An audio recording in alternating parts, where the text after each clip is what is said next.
क्या आपको लगता है कि दज्जाल मुस्तकबिल में पैदा होगा? गलत। हकीकत ये है कि वह पैदा हो चुका है। वह जिंदा है और उस वक्त उसी जमीन पर किसी अनजान जजीरे में लोहे की भारी जंजीरों में जकड़ा हुआ अपनी रिहाई का इंतजार कर रहा है। ये कोई कहानी नहीं, ये वो खौफनाक सच है जो एक सभी रज अल्लाह अनू ने अपनी आंखों से देखा था।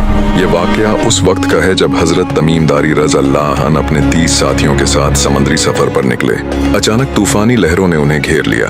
पूरे 30 दिन तक तूफान उनकी कश्ती को समंदर में इधर उधर पटकता रहा। आखिरकार सूरज ढलने के वक्त वो एक अनजान और सुनसान जजीरे के किनारे जा लगे।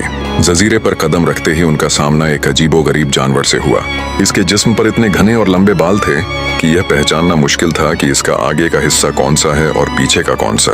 सहाबा रजी अल्लाह अन्हु ने डर कर पूछा, तो क्या भला है? इस जानवर ने इंसानी जबान में जवाब दिया, मैं जस्सा हूँ। फिर उसने कहा, इस खंडर में जाओ, वहाँ एक शख्स तुम्हारी खबर लेने के लिए बेचैन है। वो लोग डरते हुए इस पुरानी इमारत में गए। वहाँ उन्होंने एक ऐसे इंसान को देखा जो कद्दो कामत में इतना बड़ा और मजबूत था कि उन्होंने आज तक वैसा इंसान नहीं देखा था। लेकिन वो आजाद नहीं था। इसके दोनों हाथ गर्दन से बंधे हुए थे और उसके घुटनों से लेकर टखनों तक लोहे की भारी जंजीरें थीं। हजरत तमीम दारी रज़ अल्लाह अन्हु ने पूछा, तो कौन है? उसने जवाब देने के बजाय उनसे सवाल करना शुरू कर दिया। उसने पूछा, क्या बेसान के खजूर के बाग अब भी फल देते हैं? उन्होंने कहा, हाँ। उसने कहा, वो वक्त करीब है जब वह फल नहीं देंगे। फिर उसने पूछा, क्या बहरा तबरिया में पानी है? उन्होंने कहा, बहुत पानी है। उसने कहा, जल्द ही इसका पानी खुश हो जाएगा।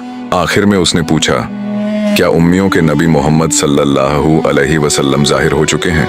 उन्होंने बताया, हाँ, और लोग उनके साथ हैं। यह सुनकर उसने वो राज खोला जिसने सबको दहला दिया। उसने कहा, मैं मसीह दज्जाल हूँ।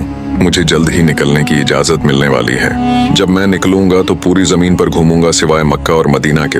हजरत तमीम दारी रज़ अल्लाह अन्हु ने वापस आकर यह वाकया प्यारे नबी सल्लल्लाहु अलैहि वसल्लम को सुनाया।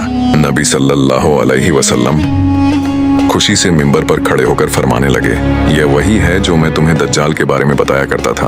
प्यारे नबी सल्लल्लाहु अलैहि वसल्लम ने फरमाया है कि जो शख्स सूरत-उल काफ की पहली 10 आयात याद कर ले वह दज्जाल के फितने से महफूज रहेगा। अल्लाह हम सब की हिफाजत फरमाए। कमेंट में आमीन जरूर लिखें और